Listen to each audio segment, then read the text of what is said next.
የጀርመኑ የተፈጥሮና ብዝሃ ሕይወት ጥበቃ ተቋም ከተቋቋመ 125 ዓመታት እንደሆነውና ከአንድ ክፍለ ዘመን በላይ በተፈጥሮና ብዝሃ ሕይወት ጥበቃ ተቋማት ዙሪያ አገልግሎት መስጠቱን የተለያዩ መረጃዎች ያመለክታሉ። በአውሮፓ፣ እስያና በአፍሪካ ሀገራት ያገለገለ ሲሆን ከአፍሪካ ሀገራት ደግሞ ኢትዮጵያን ጨምሮ በ7 ሀገራት ላይ የሰራ ይገኛል ተብሏል። በተለይም ናቡ ኢትዮጵያ ከ1998 ዓ.ም ጀምሮ የተለያዩ ፕሮጀክቶች በማዘጋጀት ተግባራዊ እያደረገ ይገኛል። ኢትዮጵያ የብዝሃ ሕይወት ሀብት በስፋት ከሚገኝባቸው ሀገራት መካከል አንዷ በመሆኗ ተቋማቸውን በአዲስ አበባ ከፍተው እየሰሩ መሆናቸውን በናቡ ኢትዮጵያ የደቡብ ምዕራብ ማስተባበሪያ መረጃ ያመላክታል። ናቡ ኢትዮጵያ በደቡብ ምዕራብ ኢትዮጵያ ሕዝቦች ክልል በካፋ ስነ ምህዳር ጥበቃ፣ በሸካ የደን ጥበቃ፣ በኦሮሚያ ክልል ያዩ ስነ ምህዳር ጥበቃ እንዲሁም በአማራ ክልል ጣና ሐይቅ ብዝሃ ሕይወት ጥበቃ ፕሮጀክቶች በዋናነት ይጠቀሳሉ።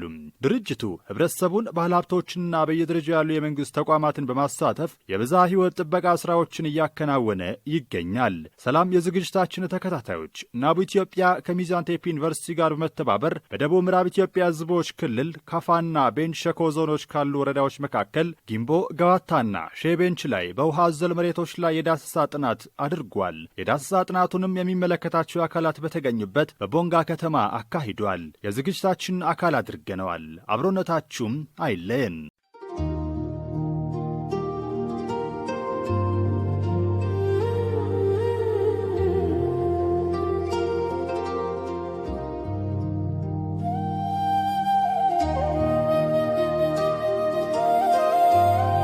በኦሞ ጊቤ ተፋሰስ በከፋ ዞንና በቤንች ሸኮ ዞን በሚገኙ 4 ውሃ አዘል መሬቶች ላይ ጥናቶች የተደረጉ ሲሆን ተፋሰሶች በሰው ሰራሽና በተፈጥሮ በሚከሰቱ ጉዳቶች እየተመናመኑ ይገኛሉ። የፌዴራል የውሃና ኤነርጂ ሚኒስቴር ከውሃና ውሃ ሀብት ማዕከል WRC ጋር በመተባበር በብራይት ፕሮጀክት አማካይነት በአገር አቀፍ ደረጃ በተመረጡ 5 የውሃ ተፋሰሶች ውስጥ ዘላቂና የተቀናጀ የውሃ ሀብት አስተዳደር ለማስፈን የተለያዩ ተግባራትን እያከናወነ ይገኛል።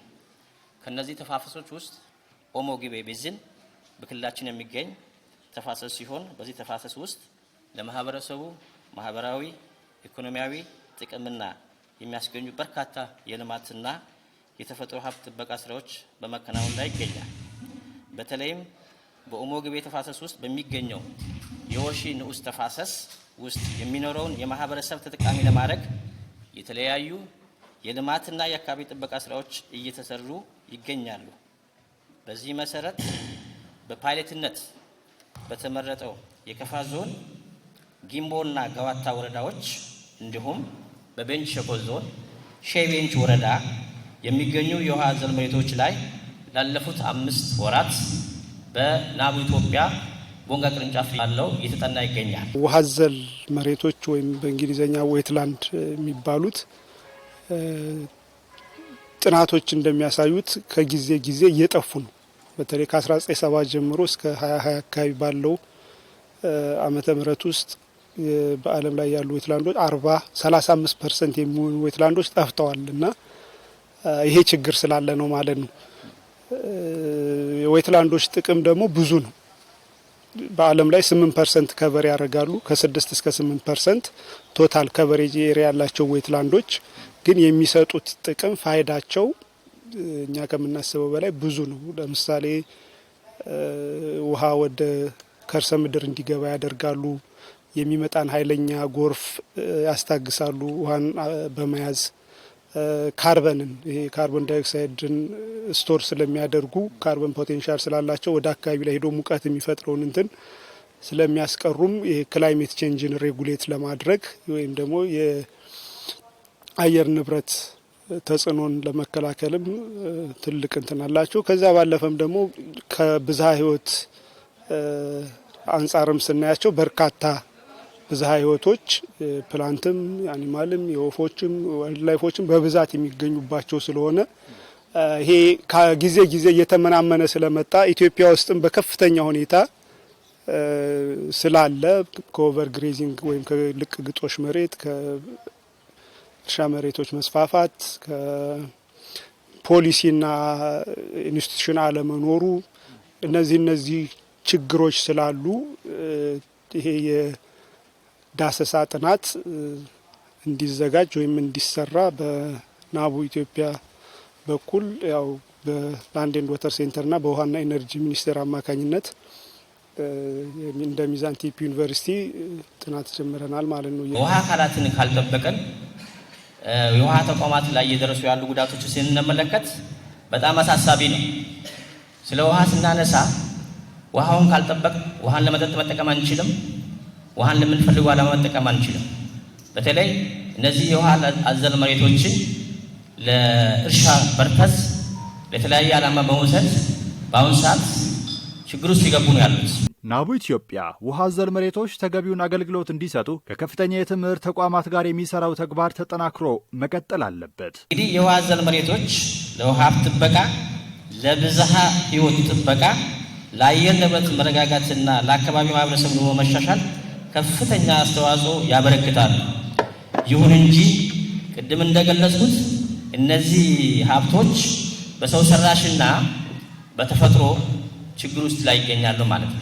ዳሰሳ ጥናቱ ለማካሄድና የእቅድ ዝግጅት ስራ ለማካሄድ ዩኒቨርሲቲዎቻችንን አሳትፈናል።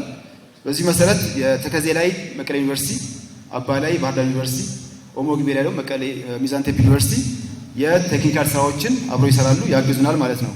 ናቡ ኢትዮጵያ በአባይ በኦሞ ጊቤና በተከዜ ተፋሰሶች ዙሪያ የውሃ አዘል መሬት አስተዳደር እቅድ በማዘጋጀትና የዳሰሳ ጥናት በማካሄድ የተጎዱ አካባቢዎች መልሰው እንዲያገግሙ እያደረገ ይገኛል። ከዚህ ቀደም ስራዎች በአንድም በሌላ መልኩ ውሃ አዘል መሬት ላይ አስተዋጽኦ ያደርጉ ነበረ። አሁን ግን ውሃ አዘል ብለን ትኩረት አድርገን የመጣንበት ፕሮጀክት ነው።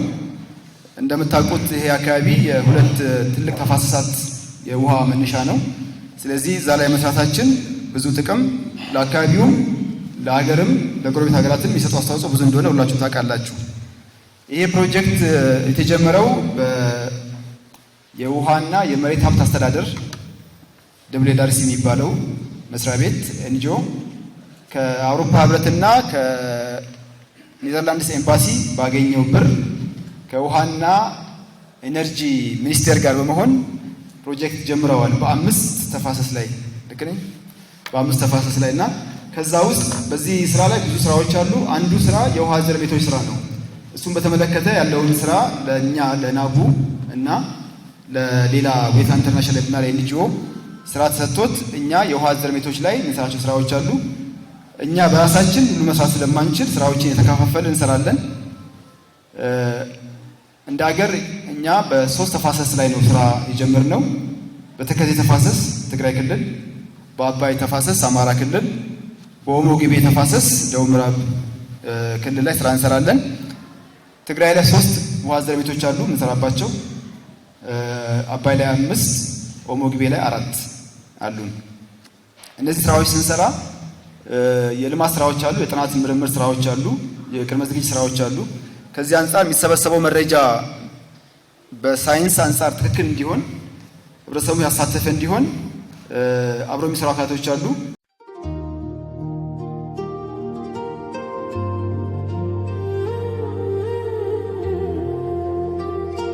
ኢትዮጵያ ከዚህ ቀደም በከርሰ ምድርና ገጸ ምድር ውሃ ሀብት የታደለች ስትሆን አሁን ላይ የሚታዩትን ችግሮች ለማስወገድ ጥረት እየተደረገ ነው። ኢትዮጵያ በከርሰ ምድርና ገጸ ምድር ሀብት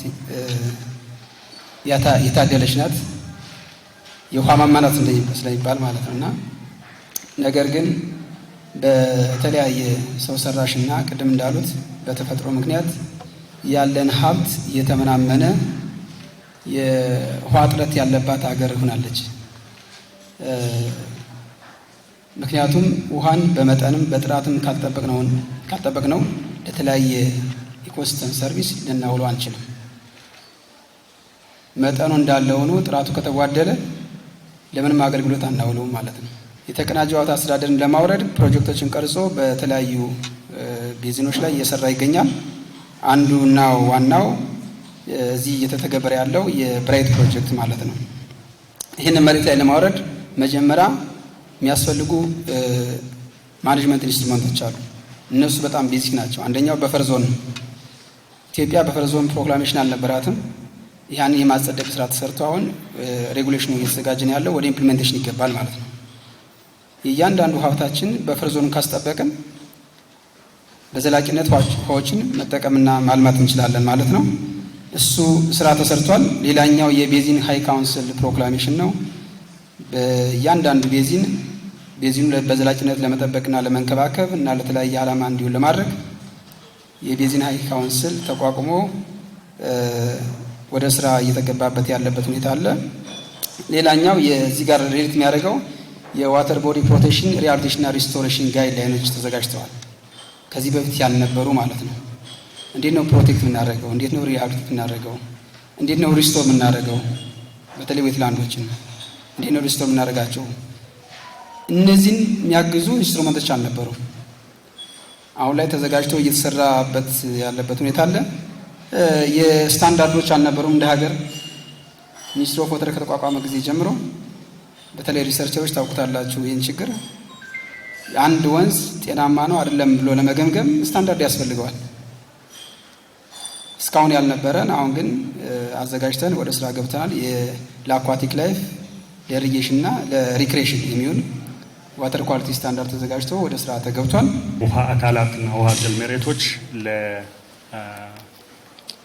ለአገራችን ምንድነው የሚያመጡት የሚሉትን ነገሮች በደንብ እስከ ታችኛው ክፍል አቅም መገንባት አለበት ብለን አቅም ግንባታ ስራዎችንን መስራት ጀመርን። ከዚህ ከፍሌድ ጋር ተያይዞ ከዚህ ከኢኮኖሚክ ቫሊዩ ጋር ተያይዞ እንዲሁ ላይቭሊሁድ አጠቃላይ ወደ ታች ወርደን ስልጠና መስጠት ሞክረናል። ከ7 ሚኒስትሪ መስሪያ ቤቶች ጋር ኤምኦ ተፈራርመን እንዴት ዌትላንድን እንጠብቅ ምሎትን ጉዳዩ ከሚመለከታቸው ጋር ኤምኦ ተፈራርመን ወደ ስራ ተገብቷል። ታችም ደግሞ እንዲወርድ ክልሎቹ ደግሞ ጉዳዩ ከሚመለከታቸው ጋር ታች ወርደው ተፈራርመው ስራዎቻቸውን እንዲሰሩ ማድረግ ተችሏል። የውሃና ኢነርጂ ሚኒስቴር የሀገሪቱን ውሃ ሀብት የመጠበቅ የመንከባከብና የማልማት ስራ ትኩረት ሰጥቶ እያከናወነ ይገኛል።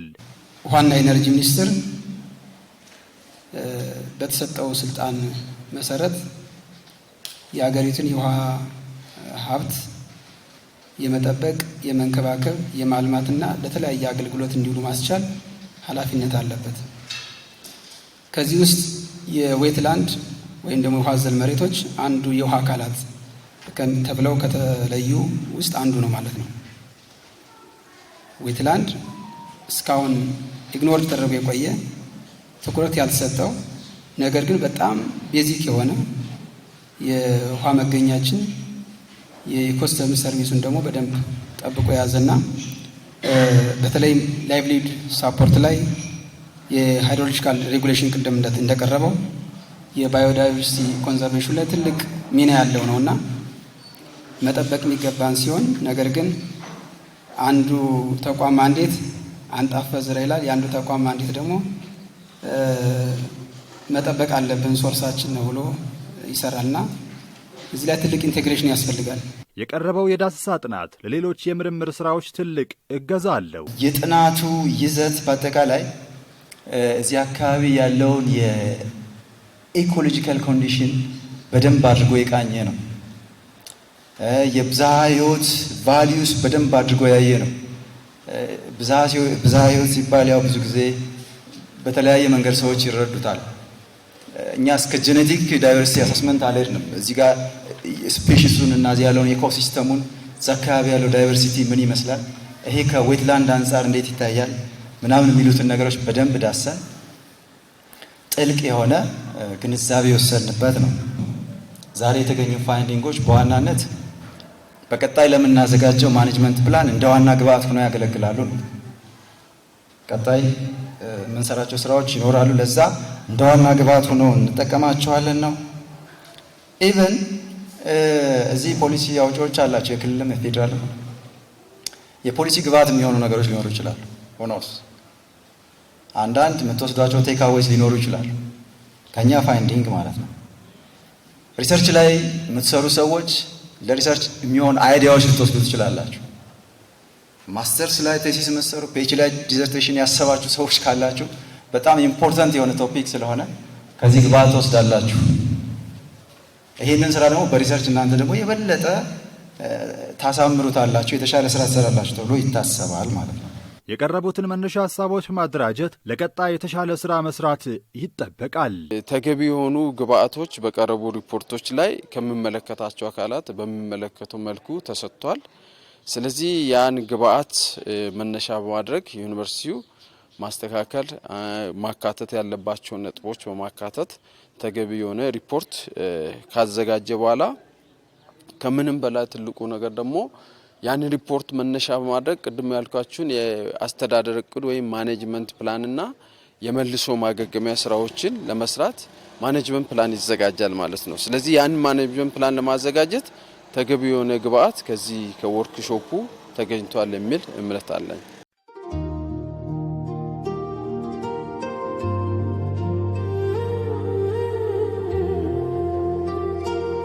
በአካባቢው የሚገኙ ሰፋፊ ውሃ አዘል መሬቶች ላይ ትኩረት ሰጥቶ በመስራት የአካባቢ ጥበቃ ተግባራትን ማጠናከር ይገባል። ቤንች ሸኮ ዞን በተለይ ሼቤንች ወረዳ እና ሰሜን ቤንች ወረዳ በከፊል ይዞ በስፋት ውሃ አዘል መሬት የሚገኝበት እንደ ክልል ያው ሰፊውን ድርሻ ሼቤንች ላይ ይይዛል ብለን ነው የወሰድን ያለ ነው። ሼቤንች ብቻ ወደ 5121 ሄክታር በላይ ውሃ አዘል መሬቶች አሉት። ይሄ ውሃ አዘል መሬት ያው ደን ነው ብለ በደንግ ሰውን እንዳትቀጣ ዊትላንድ ያው ዲፎረስት ተደረገ ብለን መግለጽ አንችልም። ፎረስት ነው ዲፎረስት። ዊትላንድ ምንድነው የሚለው ራሱ በግልጽ ታውቆ በአገር ደረጃ ለሱ ህግ ራሱ ያለው አይደለም። እዛ የሚገባ ሰው ደን ላይ ገባ ብለ ትቀጣለ እንጂ ውሃ አዘል መሬት ለራሱ ፖሊሲ ለራሱ ህግ ኑሮት በዛ ልክ አልተመራም። ግን ከደን በላይ በርካታ ሪሶርስ በርካታ አካላቶች የሚገኙበት ከፍተኛ ለኢንቫይሮንመንታል ባላንስ ለማድረግ የሚጠቅም ሆኖ አሁን ጥናቶቹም በዛ ልክ ነው ይዞ የወጡ ያሉት። የሚጨመሩ ነገሮች ተጨምረው ይሄ ሰነድ በአግባቡ ተሰንደው ጥናታዊ ጽሁፉ በትክክል በምሁራን ተደራጅቶ ቀጣይ ላይም ማህበረሰቡ ተጠቃሚ እንዲሆን የሚደረግ ነገር ነው። እኔም እንደ አንድ ዞን አመራር መድረኩን በጋራ የተካፈልኩ ነው ያለሁትና እየቀረበ ያለው ሰነድ እውነትም ታች ያለውን ነገር በተጨባጭ ያየና በተጨባጭ የያዘ በተገቢው ሶሾኢኮኖሚያዊ መረጃዎችን ዳታዎችን የያዘ ስለሆነ በተገቢው ቀጣይም ወርዶ የሚጨመሩ ነገሮች ተጨምሮ እንደ ዞንም እኛ ማድረግ ያለብን ነገር አድርገን እንደተባለው የውሃማ አዘል መሬቶቻችንን በአግባቡ ጠብቀን እዛ አካባቢ በሳይንሱ በተቀመጠው ዲስታንስ መልማት ያለባቸው ነገሮች አድምተን ጥራት ያለውን ውሃ እንደዚሁም አረንጓዴ የሆነ አካባቢ ደህንነት የተጠበቀ አካባቢ ቀጣይ ለትውልድ በተገቢው ማስተላለፍ አለብን የሚል ነገር ነው አለኝ። በየአካባቢው የሚገኙ የተፈጥሮ ሀብቶች ተጠብቀው ለልማት እንዲውሉ የሚያስችሉ ተግባራት ተስፋ ሰጪ ደረጃ ላይ ይገኛሉ። በርካታ ሪሰርቾች ይሰራሉ። የሪሰርቹ ተሰርቶ ሼልፍ ላይ ከተቀመጠ ፋይዳ የለውም። ይሄንን ኢሚዲየት አክሽን እንደ መንግስት ተወስቶ ያው አዋጅ ማውጣት፣ ደንብ ማውጣት፣ ህግ ማውጣት ያለው እታች ላይ ላታወጣ የሚችልባቸው ነገሮች አሉ። በህግ ማቀፍ ሊደገፉ በፖሊሲ ማቀፍ ሊደገፉ ይገባል። እነዚህ ነገሮች ተደርጎ መጠበቅ የሚቻልበት ሁኔታ ላይ ጥናቱን እነሱ አጠንቶ በዛ ልክ አወጥቷል። እነሱም ህብረተሰቡ ይሄንን ጠብቆ ካቆዩ ከዚህ ደግሞ ሲያገኙ የነበሩትን በየትኛው መንገድ ነው ኮምፐንሴት አድርገን ያ ነገር ደግሞ ለአካባቢው ብቻ አይደለም ለዓለም ለሀገር ብቻ ሳይሆን ለዓለምም ጭምር አስተዋጽኦ የሚያበረክቱ ኤሪያዎች ስለሆኑ በዛ ልክ ታሳቢ ባደረገ መንገድ በተገቢው ተይዞ ሊሰራ ይገባል የሚል አስተያየት ነው ያለኝ። አንጻር በየአመቱ የሚከበር የውሃ አዘል መሬቶች ጥበቃ ተብሎ የሚከበር በዓል አለ። በዚህ አመትም በግንቦ ወረዳም ይሄ በዓል ተከብሯል። ከዚህ አንጻር ግንቦ ወረዳው በርካታ ስራዎችን ሰርቷል። እነዚህ ውሃ ከውሃማ አካላት እንዲጠበቁ በርካታ ስራዎችን ሰርቷል። ሌሎች ወረዳዎችን በዚህ አግባብ እየሰሩ ነው ያሉትና በዞናችን የተጀመሩ ነገሮች አሉ። ቅድም ናቡ ኢትዮጵያ እንዳመሰገንኩኝ ናቡ ኢትዮጵያ የጀመራቸው ስራዎች አሉ። እነዚህ ስራዎች ወደ መንግስት መልሶ በማጠናከር እነዚህን ውሃማ አዘል መሬቶችን በአግባቡ ጠብቀን የተፈጥሮ ሀብታችን እንዲጠበቅ ማድረግ ከኛም ይጠበቃል የሚል ነገር ነው ያለን። ዌትላንድን አብዛኛው ማህበረሰብ እኛን ጨምሮ እንደ ዌስትላንድ የጠፉ መሬቶችን የማይጠቅሙ አድርገን ነው የምንወስዳቸውና የዚህ አይነት አስተሳሰቦች ማህበረሰቡን እንዲያቅ ማድረግ ጥቅማቸውን ማስገንዘብ ከዛ ባለፈ እንደ መንግስትም ደግሞ ፖሊሲ፣ ህጎች፣ ደንቦች ኑረው ድንበር አካባቢ ላይ ዌትላንዶቹን ወይም ውሃ አዘል መሬቶችን ጫና የሚያሳድሩ ነገሮች እንዳይኖሩ መቀነስ ያስፈልጋል ማለት ነው። የተፈጥሮ ሀብትና ብዝሃ ሕይወት ጥበቃ ዘርፈ ብዙ ጠቀሜታ ስላለው በዘላቂነት ህልውናውን የማስጠበቅ ተግባራት በተቀናጀና በተደራጀ ሁኔታ ሊሰራ ይገባል። ሰላም